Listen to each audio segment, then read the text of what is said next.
నేను మీ కౌండిన్య. తిరుమల మొదటి ఘాట్ రోడ్లో విగ్రహం చోరీ అయింది. సీసీటీవీలో ఆ రికార్డైన దృశ్యాలు స్పష్టంగా తెలుస్తున్నాయి.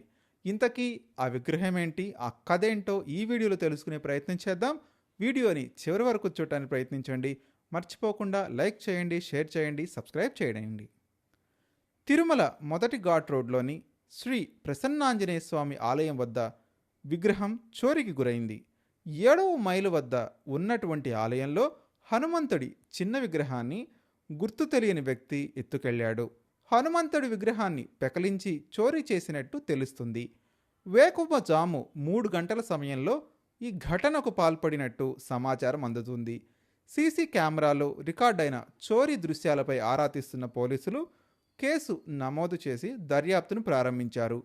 ప్రసన్న ఆంజనేయ స్వామి విగ్రహ సమీపంలో ఉన్న సీసీటీవీ ఫుటేజీలను క్షుణ్ణంగా పరిశీలిస్తున్నారు. స్థానికంగా ఉన్న దుకాణాల్లో ఏర్పాటు చేసిన కెమెరాల్లో రికార్డైన ఫుటేజ్ ఆధారంగా అనుమానితుడి కోసం పోలీసులు గాలిస్తున్నారు.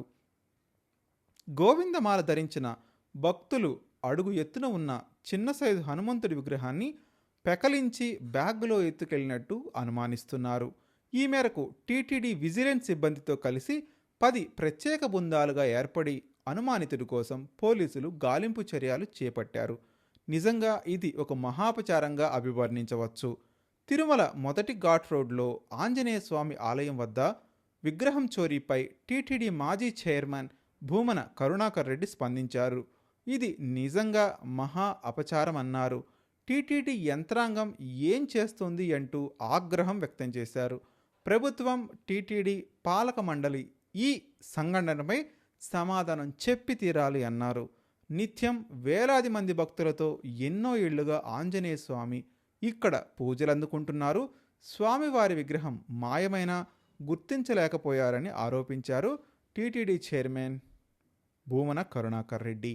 మీరు కూడా మీ అభిప్రాయాన్ని కామెంట్ రూపంలో తెలియజేయండి. నిజంగానే కరుణాకర్ రెడ్డి చెప్పినట్టు ఇది మహాపచారంగా భావించాలా? మర్చిపోకుండా కామెంట్ చేయడానికి ప్రయత్నించండి.